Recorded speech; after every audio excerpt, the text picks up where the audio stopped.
What's going on, good people? This is the common man, Nate Lewis, with the common take on UFC 196. I have two guests with me here today. First off, we got Lewis, who was on the show earlier. Say hi to the people, Lewis. Hey there. And we also have AJ back again. AJ, what's good? Bonjour. So, what? AJ's French. What? Nah, just for the day. Guys, where do we even start? We have, well, I guess we'll start with this. Stockton 209 is in the motherfucking house. Put it down to the maximum effect. Holy fucking shit. So, all three of us here, none of us picked Nate to actually win this fight, did we? I did. Yeah, I did too. Oh, fuck off. Fuck off. Y'all can't make me be the only one here. I said it on 2 podcasts already. Yeah, shut up. Look, I got my t-shirt rocking. I got my DS t-shirt on right now. I was rooting for Nate hard. But I had to look at the reality of the situation. And, you know, Conor was in camp training for this fight. And, wow. Wow. That's all I can say. Yeah, this reality. is reality. Yeah, I guess you can say that. So let's go through the fight real quick before I get you guys' thoughts on it itself. So the fight starts off round one. Conor's very loose. He's landing a couple of 1-2s. He's landing on Nate pretty much at will. Nate's not moving backwards. There's no really, what I saw from Nate, nothing really where he's throwing combinations, which was what I was telling my wife here, is Nate's not throwing his combinations, but Nate's not getting knocked out. And going to the end of the round, there was a, correct me if I'm wrong, I believe it was a right from Conor that opened up the cut on Nate. Was that right?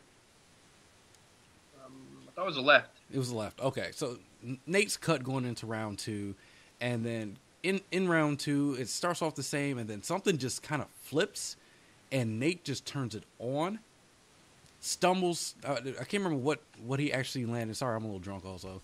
Can't remember what he actually landed on Conor, but he was on wobbly street, and at that point is when I lost all stream of consciousness. I'm jumping around, yelling, finish, just bleed, bro. Oh my God, 209, just everywhere. And eventually, I believe Conor goes for a takedown, which shows you how desperate he was. Nate ends up on top, has a mount position. Conor gives him his back, and we get a tap out from Conor McGregor. Holy fuck, guys. Let's start with AJ. What the hell happened here? Man, I was loving it. I think Conor, once again, that you had that idea when he fought Chad that, you know, somebody could take him down and everything. So we were waiting for that to happen. When he went for the takedown, I was just stunned. I was like, are you kidding me? What is he doing there?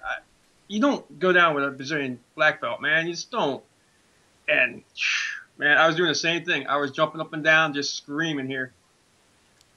And Lewis, I know you didn't get a chance to catch the fight, so you're having to rely on what were you looking at? Were you just looking in the group itself? Were you looking on how were you trying to keep up with the fight? Instagram and Twitter. Instagram and Twitter. And what was the reaction you were getting from everyone else as Nate is pulling off what everyone's calling the impossible? I kept seeing, what was it? I kept seeing stuff for Conor. I didn't see anything for Nate. Like, nothing good for Nate. Nothing positive. And then I just kept, all of a sudden, this flood of holy shits came out of nowhere. Dude, I cannot describe to you, on that note, the amount of flood of texts and tweets that I was getting as a bloody Nate Diaz is yelling into the camera after the fight. I actually, if I was a good podcaster, I would actually have a bunch of these up and would be reading them, but I'm not. But here, actually, I got one from you. One's from Jessica Penne. We all love Jessica Penne. Holy fucking shit, Stockton 209. Let's see, DC, I called it. Well, DC, that's just how DC is. There was a very interesting one, actually, and I want to talk about that real quick. From Jose Aldo, who actually said that your fairy tale is over. See you at UFC 200. Nah. What are you guys' feelings on that? We'll start with you, Lewis. We'll start with you first. Well, it's not gonna be Aldo. That's for sure. 100% for sure, bro. Brendan Schaub would say. And AJ?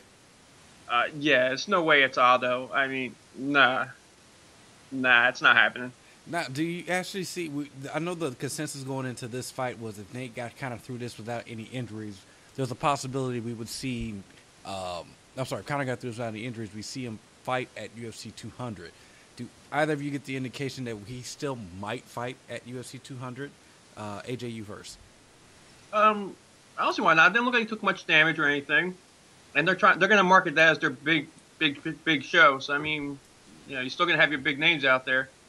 I think he's still maybe a champion. Yeah, so I'm thinking maybe the flyweight match for him and Edgar. Really? You think? Yeah. That's interesting. I'm kind of thinking now. I want Edgar to get his fight. I think Edgar deserves that fight over Aldo. If it becomes a thing where Conor has to then fight back at featherweight, but I almost see him now actually trying to maybe go with the direction of, look, we promoted Rafael. You prepare for Rafael. We still want to do the two champions in simultaneous weight classes. I think they might actually go that route if Conor's still on the banks for the card. I could see something like that, but I mean, does that fight really look appealing as much anymore? I mean, I think the fact that you can sell is Conor's going for 2 belts. It still can be appealing. Sorry, I'm actually distracted. They have Miesha Tate on SportsCenter right now. If you guys are checking that out, and they're showing all these tweets and everything from that. I want to get back to that in just a second. Lewis, do you think a possible Conor Rafael at 155 for the belt? Do you think that would be appealing enough for UFC 200? I mean, he still does have fans. Like, he has a fucking country behind him. Just the mystique is gone. That aura is gone. It is. I'm going to get to AJ here with thoughts on this one. After the fight, and Nate Cuss's glorious promo, which, Lewis, I know you've probably seen all types of clips of it on Twitter. But then you get Conor, and he's very subdued. But most of the time, Conor is after a fight anyway. But he's also very reflective, and he tells Joe Rogan that he was inefficient with his energy. Do you have any idea what the fuck he meant by that? Wait, say it again?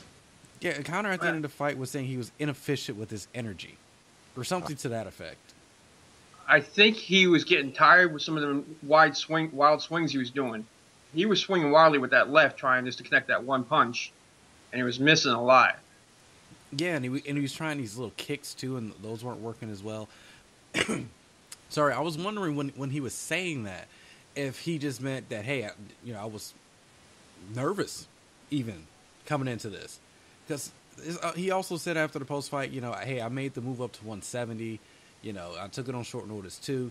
Maybe all that, the media circus, it had to be a quick hype that we got for this fight. We only had less than 2 weeks to really hype this fight. I wonder if that at all played any effect in Conor's performance. Nah, because he's handled the hype before. I mean, the build-up with Aldo both times, he's been leading that train going. So I think he could handle it. I think he just got beat. Yeah, at the end, look, taking nothing away from Nate, like I said, I was very much rooting for Nate. He's my namesake, crying out loud. Taking nothing away from him, he deserves it. I even tweeted out here just a moment ago that Conor might end up trending for the night and being the big story, but a lot of props need to go out to Nate. So I just want to say it here again. Congratulations to Nate. The whole scrap pack. Jake Shields was there. There is a funny-ass Nick Diaz post-fight clip that I would be happy to share in the group once we finish this podcast here. So congratulations to all those guys. But I don't know, something should be said, though.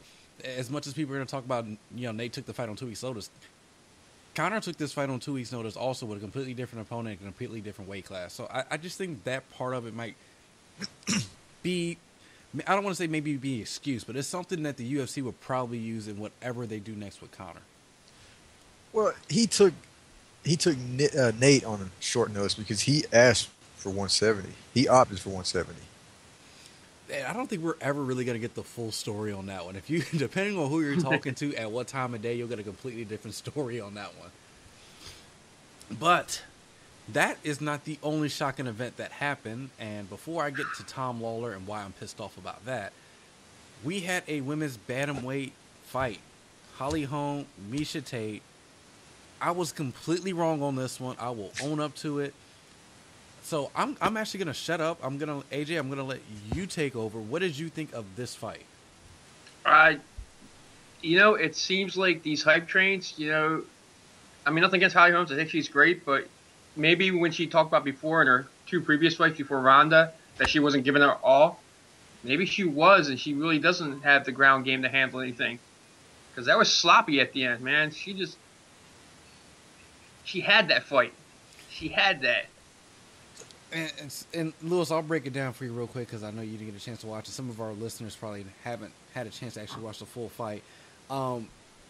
This fight was very reminiscent of the at the beginning of it, and it was very reminiscent of Holly's fight against Raquel Pennington, where she's kind of Holly's picking her shots. She's looking to counter a lot of things, and very much in the Raquel fight, unlike the Ronda fight, Raquel was willing to kind of just sit back also and not engage Holly, and you saw that very early on in the first round.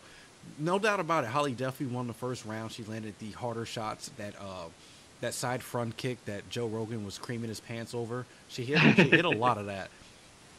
In the second round, Miesha got a takedown and completely dominated Holly on the ground, much like you said, to the point where I think there was 45 seconds left, and I said, there's no way this fight is leaving this round.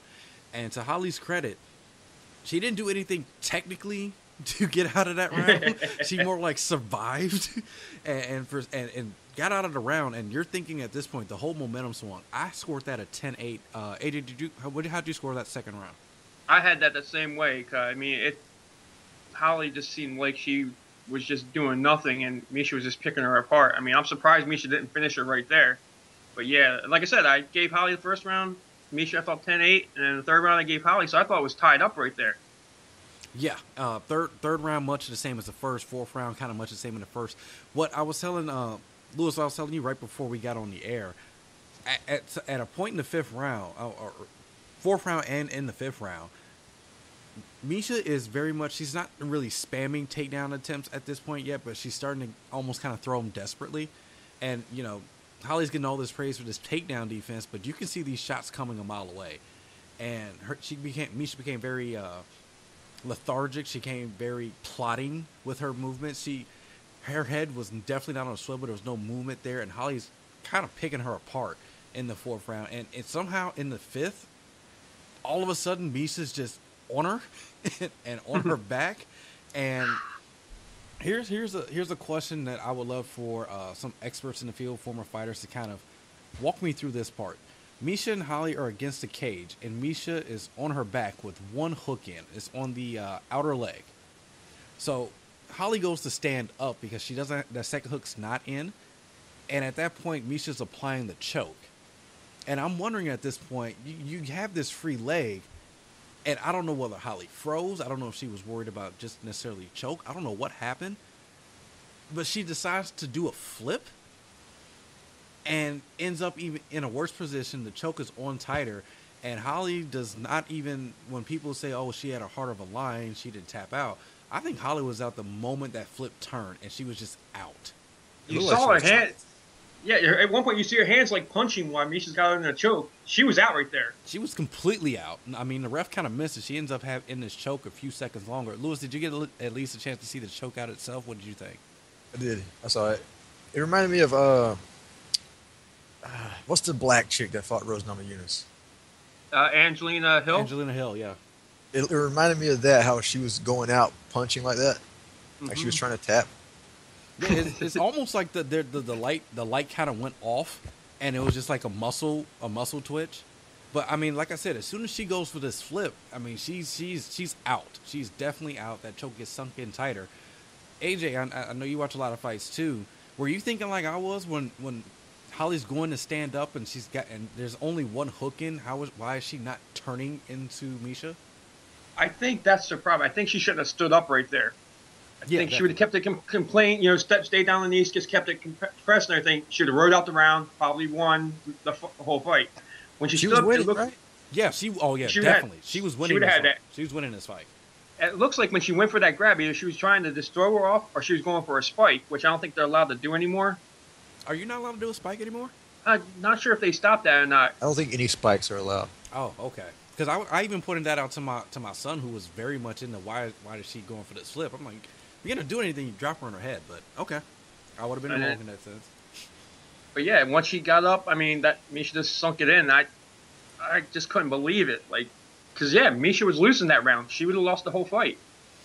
Yeah, even though I had a 10-8 for Miesha in the second, she lost the first, she lost the third, and she lost the turning point in the fourth also. So to me, Miesha needed to finish, and she absolutely got it.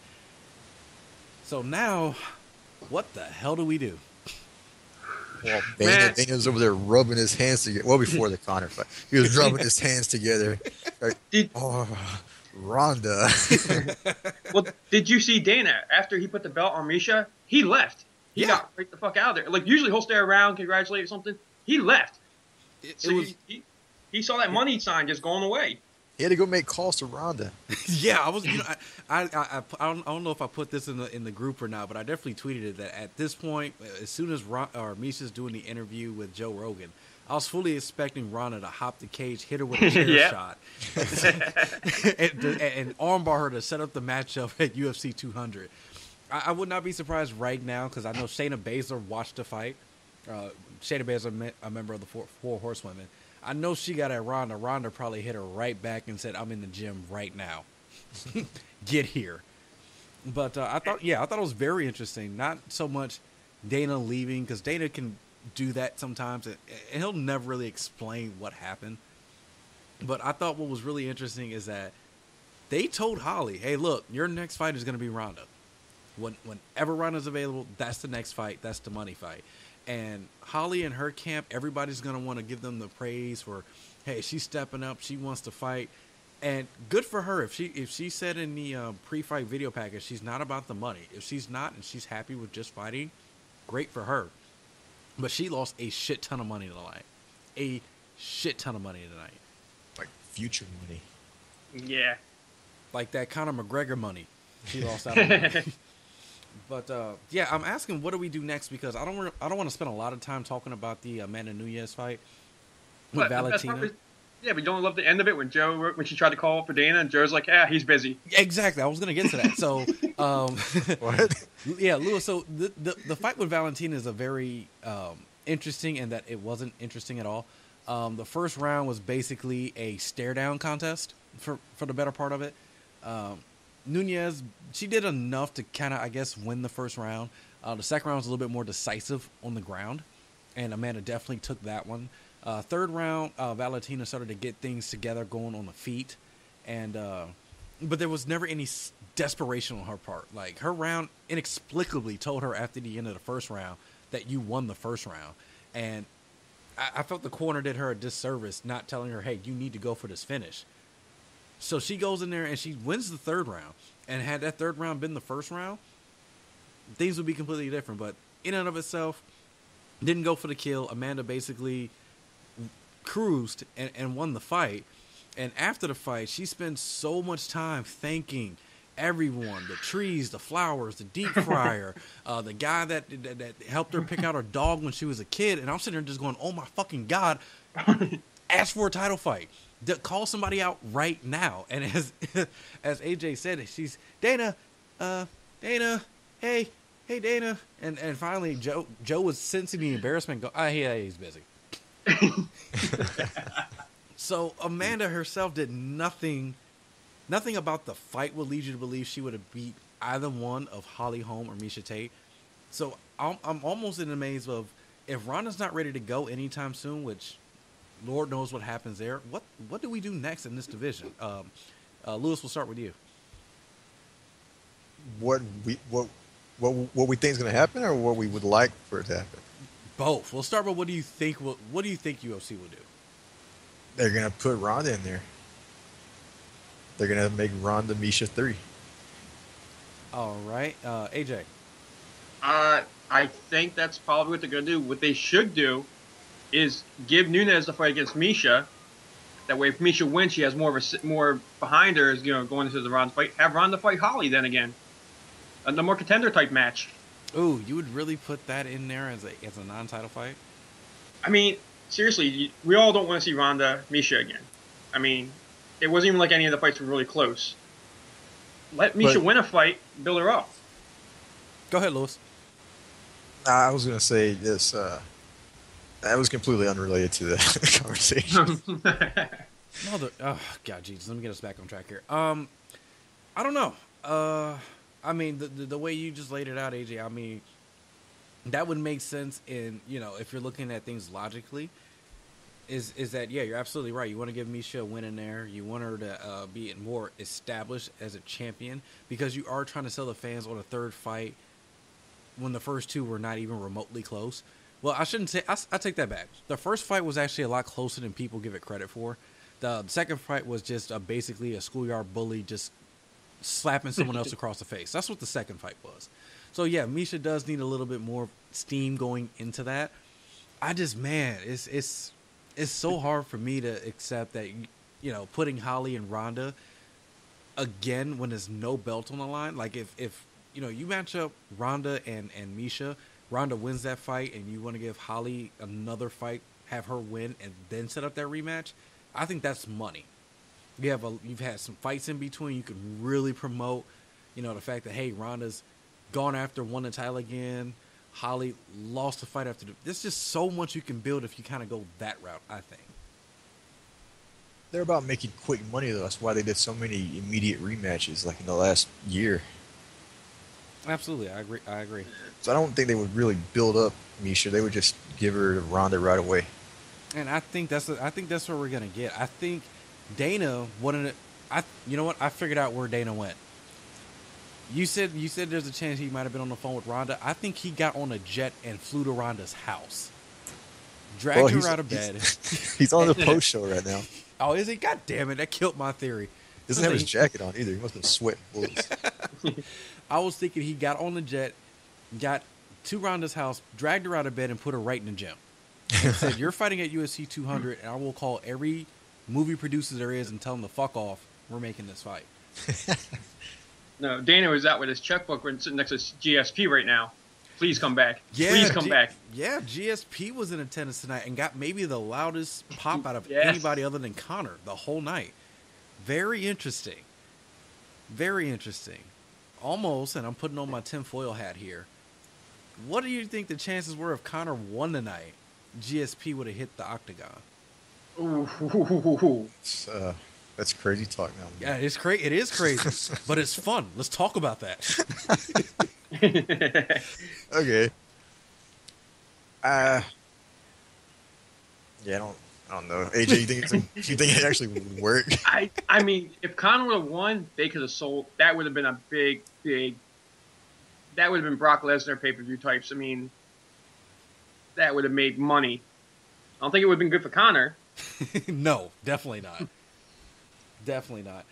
Just throwing it out there. That just hit me when you brought up the GSP was there tonight. Someone else, real quick, while we're talking about people that were in attendance, John Jones sitting next to Joanna Jędrzejczyk was obscenely funny to me in a lot of ways. One, that they're just kicking it, and then two, I forgot what song was playing, but John's dancing along, and I don't know whether it's just Ireland fans love John Jones or just MMA fans love John Jones, but he was a hero at the presser the other day and tonight. It was just so weird to see that. I was more disturbed about Joanna's camo wear. Yeah. What? I need to get a screenshot of that and post that. I don't know what. Sometimes I worry about celebrities and what they wear and how they're affecting like my kids. My kids see this stuff and think this shit's cool. We need to stop this shit right now. But anyway, I digress. Let's get back to MMA here. I want to talk about this Tom Lawler fight. I'll say it first off. That judging scoring was ridiculously wrong. Fuck yes. Okay, look, this is...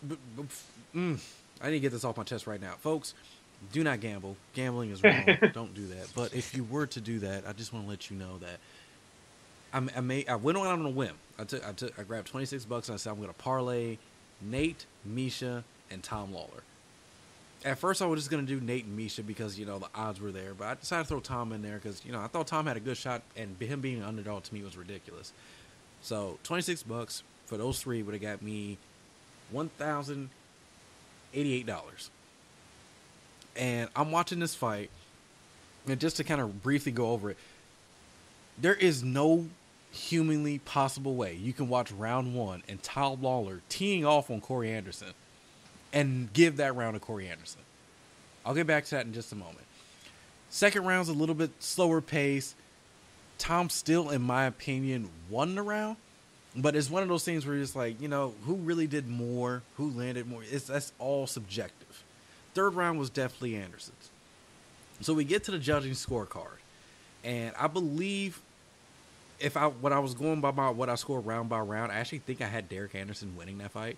But when I kind of thought of the overall fight, it was Tom Lawler's. We get the judges' scorecard. 30-27, 30-27, 29-28, unanimous decision. What the fuck for not Tom Lawler? What the fuck? AJ, I need comment. Go ahead. Like you said, in the first round, he tagged him. He almost dropped him and everything. He was more aggressive. Anderson looked like he didn't know what the heck was going on out there. I mean, it was ridiculous. And that's what got me a little worried seeing that fight. I was like, oh, great. Now, if any of the championship matches go to the judges, they're going to give it to the champion. It's one of these fights. It's like I'm watching Pride or something. And I mean, looking at Twitter, and it's going to be buried now because of the upsets we've had later tonight. But, I mean, Twitter was ablaze. I could not find a single There were people who said Corey won the fight. There was people that said Tom won the fight. And you would have difference of opinions of 29 and 28. And round 2 has become the swing round. But no one in their right mind scored that 30-27. No one with the brain scored that 30-27. I want to find out exactly which 3 judges we had, and them motherfuckers owe me some money. Sorry. I'm making it about me again. I apologize. Let me get off of that. So yeah, now we're stuck in this thing where we have to ask, what are the judges looking at? Are they? We always hear that they're placed differently around the octagon. Sometimes they see shots that land that we don't. They hear different effects of the sounds, things like that. They miss punches sometimes. But how the hell did where were these 2 judges sitting? Were they sitting under the octagon? That is the only way. This is the only way possible. I heard they don't have monitors. Well, apparently Matt Hughes has one, but he's watching some baseball game. Fuck Matt Hughes. I don't like that guy.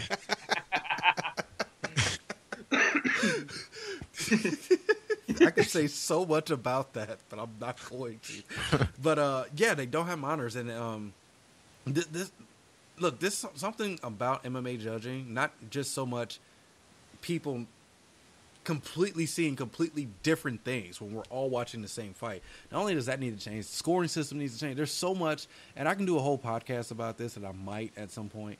But it was almost criminal at that score. You may have had the right person winning the fight, but 30-27, when I saw what I saw in the round 1 from Tom Lawler is bullshit, and I want my damn money.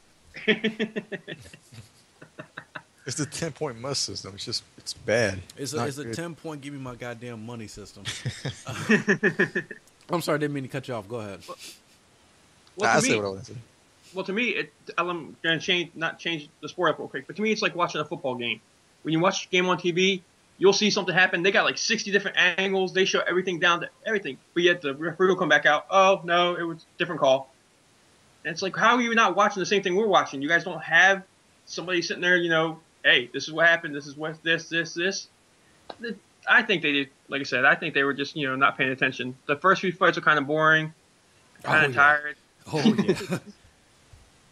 But it's kind of to get back to the Mortal Report when you said you don't have someone there just kind of telling you, hey,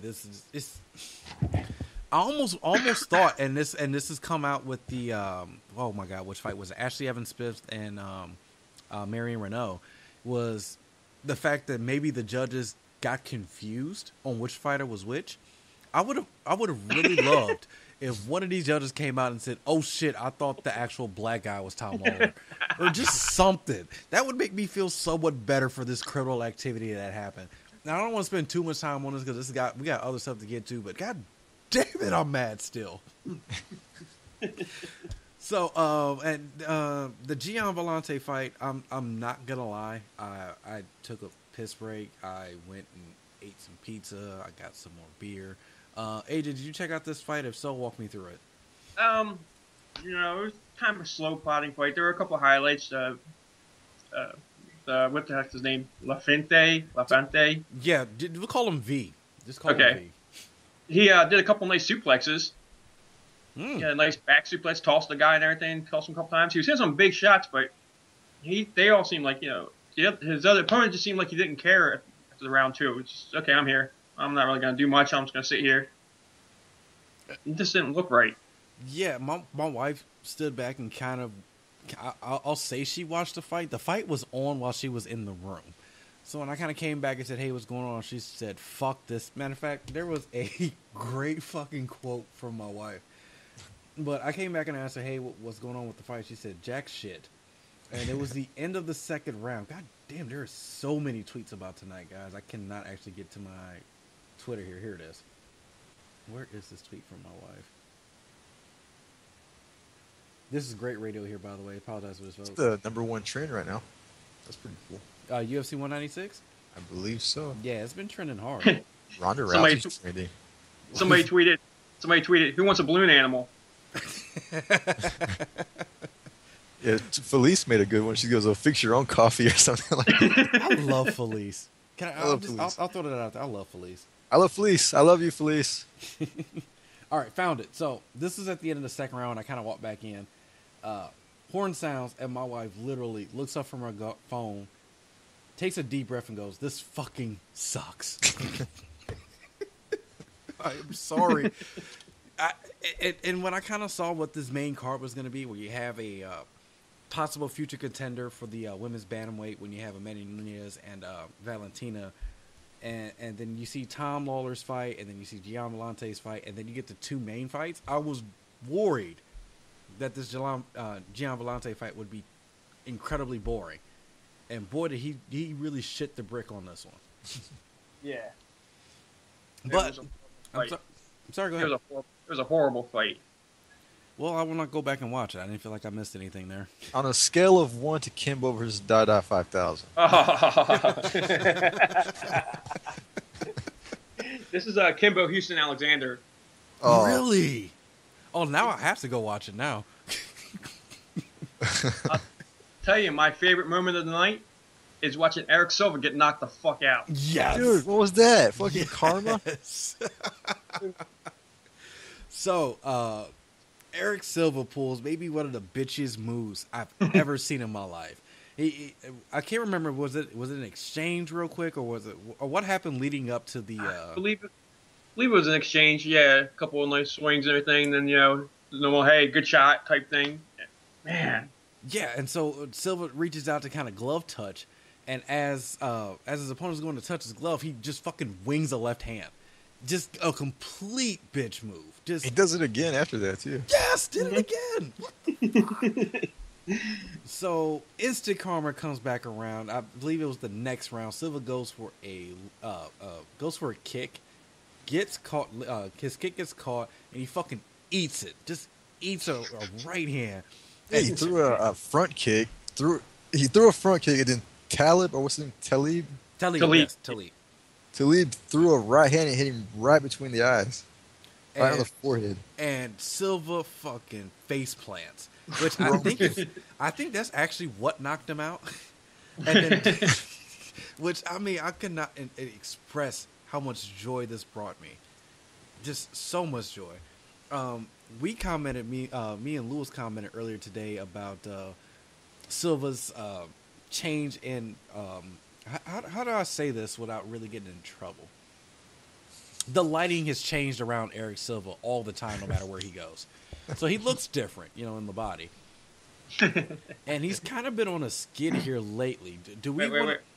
Are you saying a Brazilian might be on steroids? Who said anything about steroids? Time out. I didn't say anything about steroids. Good luck with the lawsuit, AJ. Yeah, I didn't say shit about steroids, man. I said the lighting, man. These Brazilians are getting such different lighting nowadays, man. It's incredible. I don't know. Maybe they're getting. Maybe they have the same lighting agent as Kung Lee. I don't know. Yeah, that Mexican lighting, that illegal Mexican lighting. Yeah.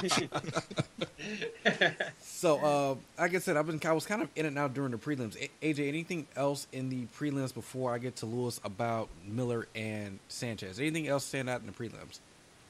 Not really. I mean, hum. I mean, Thatcher. I don't know what the hell happened there. I did see the very end of that fight. Wow. Take us through it.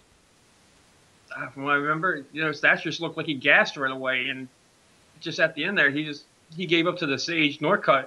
I'm gonna tap out to the cheap choke. Yeah. We were talking about that, how that round one is his round. If it goes past it, he's done. And he, if I remember correctly, I remember him. He had a little bit of a flurry towards the end of round one, which almost led you to believe he could finish it. And then he didn't, and he went to the third round and lost. Yep. Basically, if you're putting money on Thatch, you fucked up if you pass the first round. Remember, kids, gambling is wrong. So if you lose. Yeah, exactly.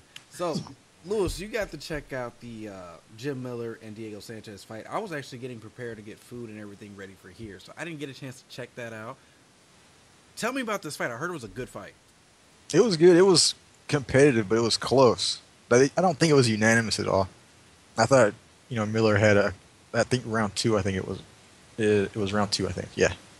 But it was just really close. Not a unanimous decision. Diego is.